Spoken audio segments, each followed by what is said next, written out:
नमस्कार साथियों, कैसे हैं सभी लोग। उम्मीद करता हूँ कि काफ़ी अच्छी और बेहतर स्थिति में होंगे। AWES army welfare education society की तरफ से आर्मी स्कूल टीचर्स की वैकेंसी आई थी आज से कुछ समय पहले। नोटिफिकेशन पुराना हो गया है बट अभी भी रजिस्ट्रेशन की डेट्स ओपन है जो कि 5 अक्टूबर तक चलेंगी। और कुछ लोगों ने मेरे से कहा भी था कि सर टीचिंग की कोई अगर जॉब है तो उसका अगर कोई फॉर्म है तो वो एक बार अगर आप बता दें तो बढ़िया रहेगा। तो मैंने सोचा इसके ऊपर वीडियो बनानी चाहिए बिकॉज अभी हमारे पास में लगभग 15 दिन है जिसमें हम फॉर्म भर सकते हैं। ठीक है, तो ये है हमारी ऑफिशियल वेबसाइट AWES की army welfare education society india.com। ठीक है ना, AWESindia.com। इसका लिंक आपको डिस्क्रिप्शन बॉक्स में दे दिया गया है। आपने इस वेबसाइट पे जाना है, हल्का सा स्क्रॉल डाउन करेंगे तो OST आएगा। OST मतलब है ऑनलाइन स्क्रीनिंग टेस्ट, और उसके ऊपर यहाँ लिखा है क्लिक हेयर टू रजिस्टर। जैसे ही आप क्लिक करेंगे यहाँ पे तब आपको यहाँ पे दिखाई देगा click here for important instructions for online screening test. तो जैसे ही आप इस ब्लू बार पे क्लिक करोगे तो आपका नोटिफिकेशन ओपन हो जाएगा। आप ये सीधे नोटिफिकेशन पेज पे पहुंच गए। ठीक है, अब यहाँ पे जो भी ज़रूरी जानकारी है वो मैं आप तक पहुंचा देता हूँ। सबसे पहली चीज़ कि जो मोड ऑफ पेपर है वो ऑनलाइन होगा। ठीक है, ऑनलाइन होने वाला है। किस चीज़ के लिए होगा? तो ये होगा post for teachers in various categories could be for either a regular or for a fixed term nature which shall be informed among with the announcement of vacancies. अभी वैकेंसीज कितनी है वो आउट नहीं हुई है, अभी पेपर होगा। AWES का जो सिलेक्शन का तरीका है वो हल्का सा डिफरेंट है बाकी सबसे, वो मैं आपको बता दूंगा। आप बस मेरे को 5 से 7 मिनट दे दीजिए, आपको सारे के सारे डाउट्स हैं वो क्लियर हो जाएंगे। ठीक है, तो एक होती है रेगुलर वैकेंसीज, एक होती है फिक्स्ड टर्म। फिक्स्ड टर्म से आपको समझ में आ रहा है कि कुछ ना कुछ एक फिक्स टाइम पीरियड होगा, उसमें आपको काम करना है। फॉर एग्जांपल वो कॉन्ट्रैक्ट आपका 3 साल का भी हो सकता है, 2 साल का भी हो सकता है, 1 साल का भी हो सकता है, 5 साल का भी हो सकता है। और रेगुलर मतलब है कि वहां पे कोई ऐसा कॉन्ट्रैक्ट वाला बाउंडेशन नहीं है, बट हाँ मतलब परमानेंट जॉब वाला तो सीन हो भी सकता है, नहीं भी हो सकता है, बट कॉन्ट्रैक्ट वाला सीन नहीं होगा कि 5 साल का कॉन्ट्रैक्ट हो गया फिर आप टाटा बाय बाय, वो वाला सीन नहीं होगा। आप रेगुलर बेसिस पे रहोगे। और appointment which fall in the category of regular would be liable to transfer in organizational interest. मतलब उनका ट्रांसफर भी ऑर्गेनाइजेशन अगर चाहेगा तो उनका ट्रांसफर भी स्टेट टू स्टेट या सिटी टू सिटी हो सकता है। ठीक है, आगे बढ़ते हैं कुछ बहुत ही महत्वपूर्ण जानकारियों की तरफ। पहली चीज कि इसका जो एग्जाम होने वाला है वो होने वाला 5 और 6 नवंबर को। ठीक है, ओके।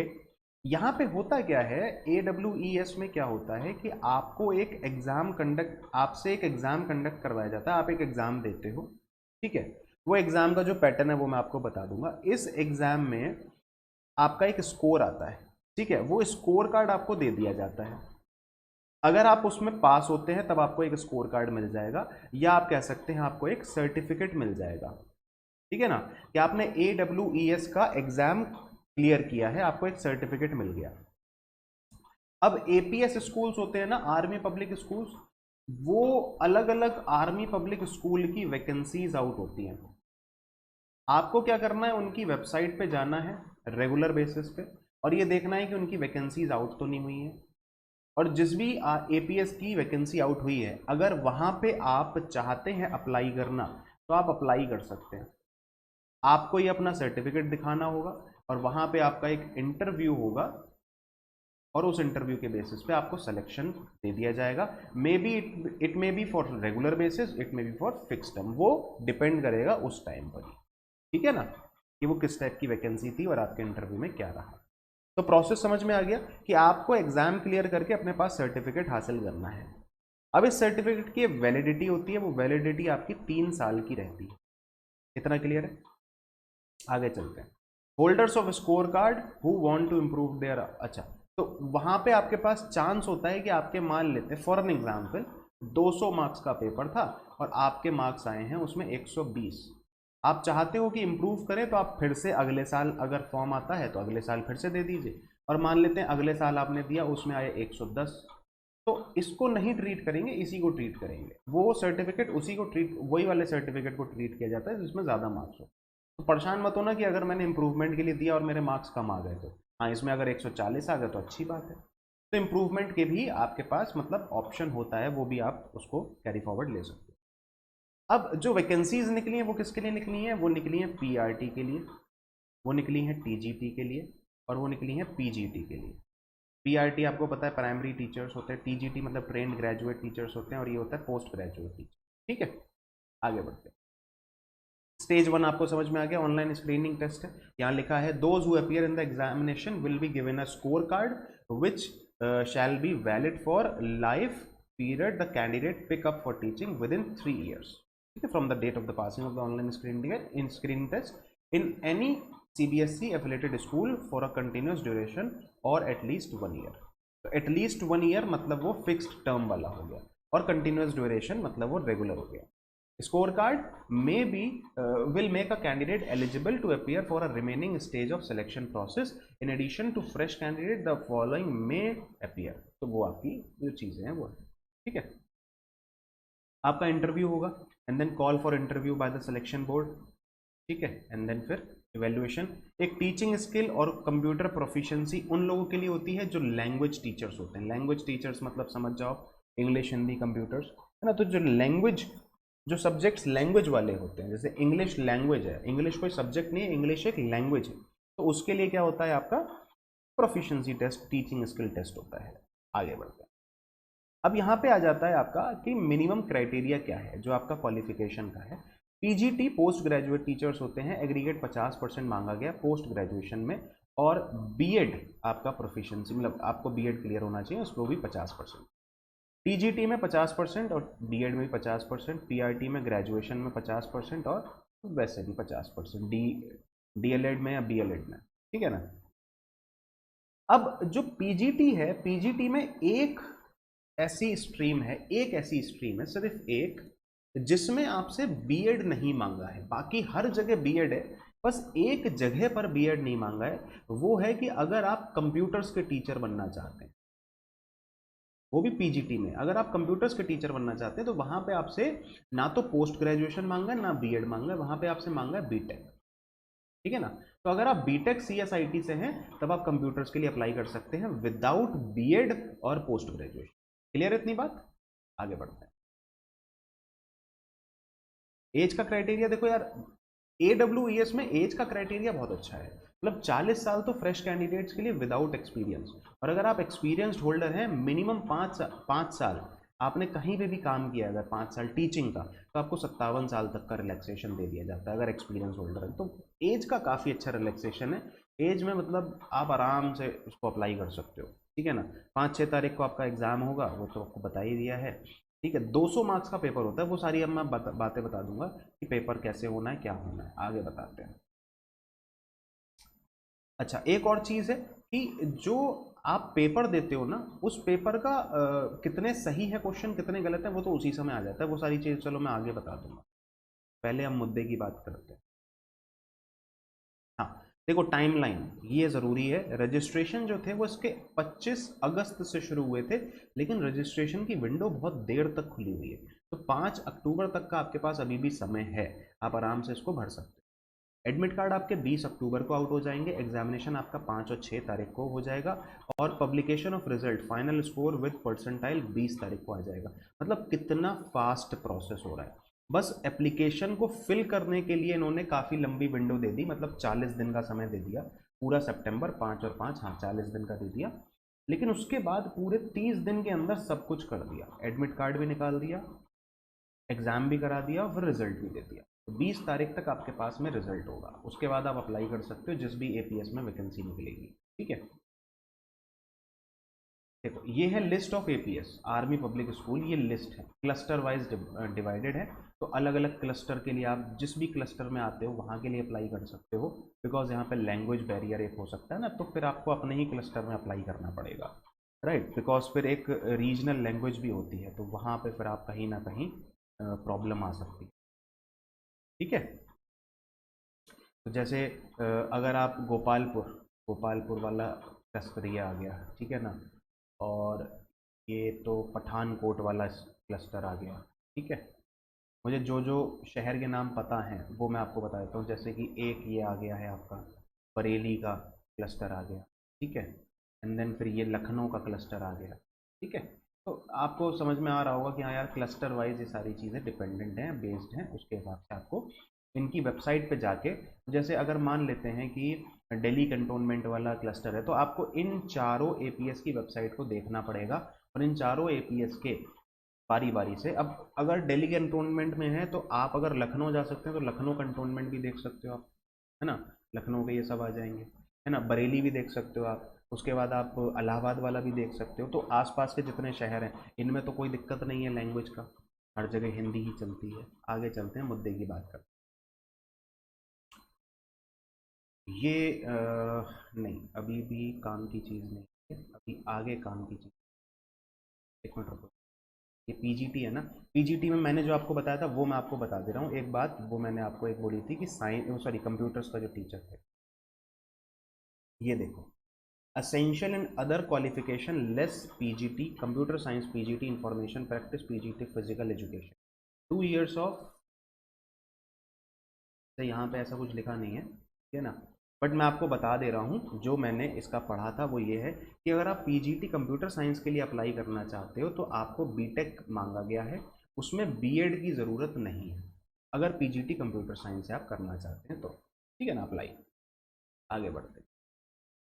यहाँ देखो लिखा है, ये आ गया, वही चीज़ मैं बता रहा था कि पीजीटी कंप्यूटर साइंस से अगर आप करना चाहते हैं तो 50% आपका एग्रीगेट होना चाहिए ग्रेजुएशन में, और बीई बीटेक कंप्यूटर साइंस में होनी चाहिए या तो, या फिर बीई बीटेक किसी भी फील्ड में हो, उसके साथ साथ पीजी हो, मतलब मास्टर्स डिग्री हो कंप्यूटर्स फील्ड में, या एमएससी हो कंप्यूटर्स से, या एमसीए हो, एमसीए तो कंप्यूटर एप्लीकेशन ही होता है, और अगर बीएससी है तो बीसीए साथ में हो, पीजी पोस्ट ग्रेजुएशन हो।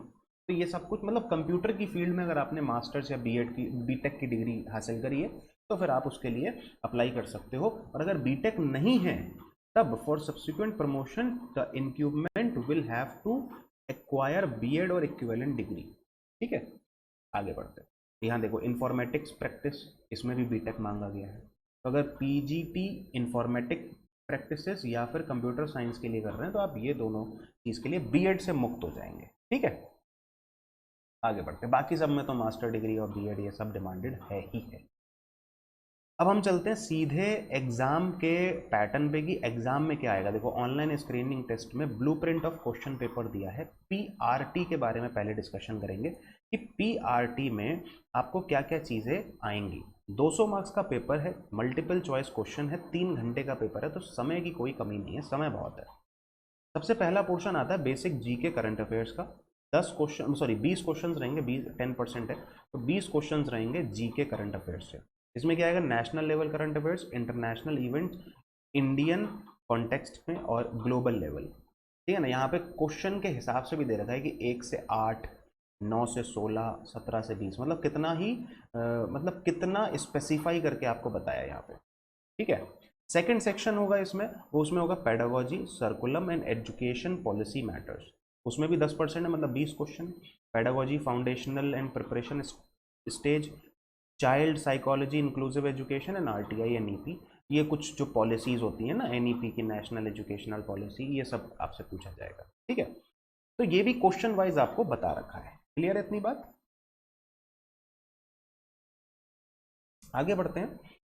थर्ड आएगा आपका एकेडमिक्स प्रोफिशिएंसी। देखो, पीआरटी एक ऐसा फील्ड है, पीआरटी एक ऐसा फील्ड है जहां पे आपसे ये बोला गया है कि आप 10th तक की सारे सब्जेक्ट की नॉलेज रखिएगा। 1 से 5 एंड 6 से 10th, 20 क्वेश्चन साइंस के एनसीईआरटी बुक से। सोशल साइंस के 1 से 5th एंड 6 से 10th NCERT, 20 question. Mathematics NCERT 20 question 1 से 5, 20 क्वेश्चन 6 से 10। इंग्लिश एनसीईआरटी 10 क्वेश्चन 1 से 5, इंग्लिश एनसीईआरटी 10 क्वेश्चन 6 से 10। हिंदी में भी 1 से 5, 6 से 10। मतलब कि 10th क्लास तक आपके पांचों subject, science, social, maths, English and Hindi, इनमें से आपके क्वेश्चंस आएंगे, ये नंबर्स रहेंगे उन क्वेश्चंस। ठीक है, इतना क्लियर है? ये सिर्फ पीआरटी के लिए है। अब टीजीटी और पीजीटी के लिए थोड़ा सा चेंज है, वो मैं बता दे रहा हूँ। सेम वही है, 200 क्वेश्चंस 3 घंटे, पहला और दूसरा सेक्शन सेम है, बेसिक जी के करंट अफेयर्स पेडागोजी सेम है। बाकी जो सेक्शन 3 है वो 80% का वेटेज रख रहा है, 160 क्वेश्चन आएंगे उसमें। Basic knowledge, basic subject knowledge, basic subject knowledge के बाद मॉडरेट, फिर हायर, फिर प्रोफिशिएंट। मतलब कि यहाँ पे जिस भी सब्जेक्ट के लिए आप अप्लाई कर रहे हैं उस सब्जेक्ट की 6th से लेके 10th तक की हाई लेवल की नॉलेज भी पूछी जाएगी आपसे, बेसिक से लेके हाई लेवल तक। समझ में आ गया? Same goes for PGT, post graduate teachers, 200 marks 3 घंटे, पहले दोनों section same, GK current affairs pedagogy 40 number तक, 40 क्वेश्चन तक। फिर आगे आपका एकेडमिक्स प्रोफिशिएंसी 80%। सब्जेक्ट नॉलेज यहाँ पे आ जाएगी 11th और 12th की आपके सब्जेक्ट नॉलेज। मान लेते हैं कंप्यूटर साइंस है, तो कंप्यूटर साइंस जो 11th एंड 12th में होती है मींस प्रोग्रामिंग लैंग्वेज, ठीक है ना। जो प्रोग्रामिंग लैंग्वेज रहेगी सी, सी प्लस प्लस या जावा हो गई, डीबीएमएस हो गया है ना, या फिर एसक्यूएल हो गया, या एचटीएमएल हो गया, तो वो सब आपके प्रोफिशिएंट लेवल पे पहुंच जाएगा, तो वो सब आपसे पूछा जाएगा, बिकॉज आप पोस्ट ग्रेजुएशन लेवल के टीचर रहने वाले हैं। समझ में आया? ठीक है। लिस्ट ऑफ एग्जामिनेशन सेंटर्स, तो एग्जामिनेशन सेंटर्स आपके ये होने चाहिए, होने वाले हैं। आप देख सकते हैं कि आपके नियर बाय एरिया में जो भी आपका एग्जामिनेशन सेंटर होगा, list of examination centre is subject to review based on the number of candidates who register for the exam. तो डिपेंड करता है कि उस एरिया में कितने लोगों ने रजिस्टर किया, उसके हिसाब से वो उस सेंटर को अलॉट कर दें। क्लियर है? तो आपको बेसिक चीज समझ में आ गई कि आप यहाँ पे अप्लाई करोगे, अप्लाई करने के बाद आपका एग्जाम होगा, एग्जाम होने के बाद आपका एक स्कोर कार्ड आ जाएगा, ठीक है ना। वो स्कोर कार्ड आप समझ लो या उसको सर्टिफिकेट मान लो, वो सर्टिफिकेट आपको लेके एपीएस में जाना होगा, जब वहां पे वैकेंसी आएगी वहां पे आपका इंटरव्यू होगा और एक स्क्रीनिंग टेस्ट होगा, ठीक है ना। और उस बेसिस पे आपको या तो फिक्स टर्म या फिर रेगुलर जॉब मिलेगी।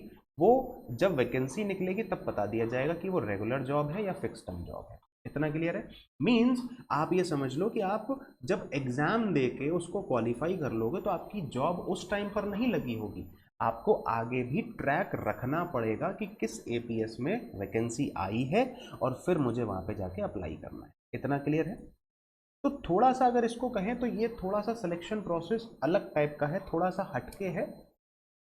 बट अगर आप टीचिंग की तैयारी कर रहे हैं, मतलब टीचिंग के लिए आप जैसे सीटेट दे रहे हैं, है ना, या फिर बीएड दे रखा है आपने, आप टीचिंग के लिए तैयार कर रहे हैं अपने आप को, कहते हैं सुपर टेट दे रहे हैं या सी टेट की तैयारी कर रहे हैं, ठीक है, या केवीएस की तैयारी कर रहे हैं, डी ट्रिपल एस बी की तैयारी कर रहे हैं, तो अगर इन सब चीज़ों की तैयारी कर रहे हैं, इन सब चीज़ों का पेपर भी दे रहे हैं, तो साथ ही साथ AWES का पेपर देने में कोई बुराई नहीं है।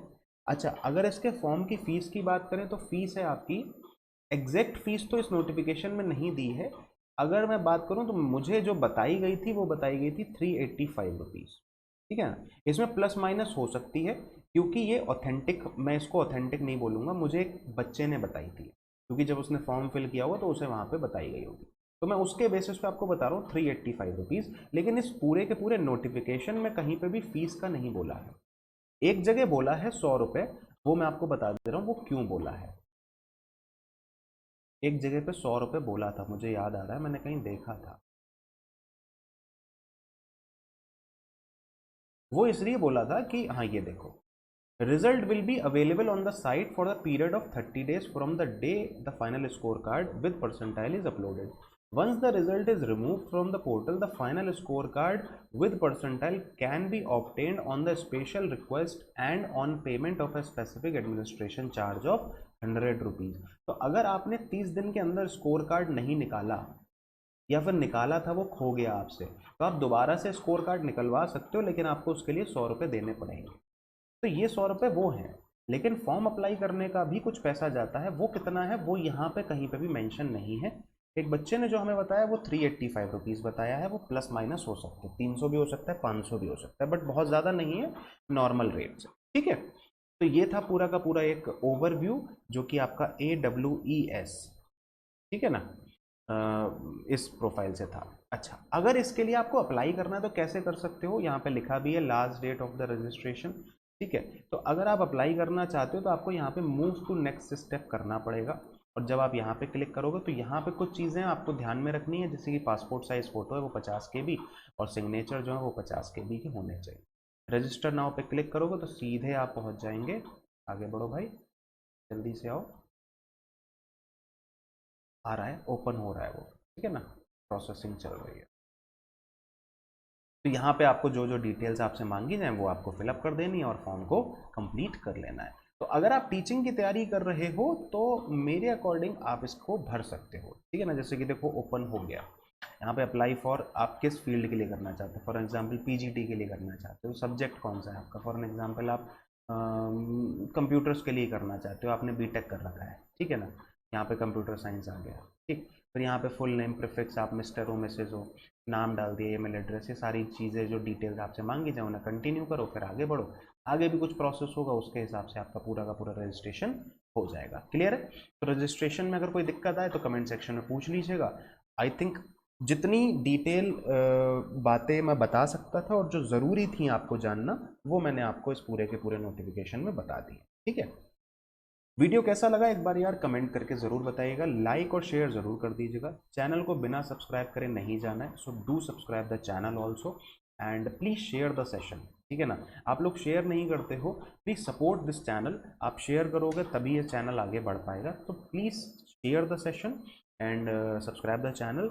मिलेंगे अगले सेशन में, तब तक के लिए बाय बाय, टेक केयर। अगले नए अपडेट के साथ हम आप सभी लोगों के साथ जल्दी ही शामिल होंगे। Okay, bye bye.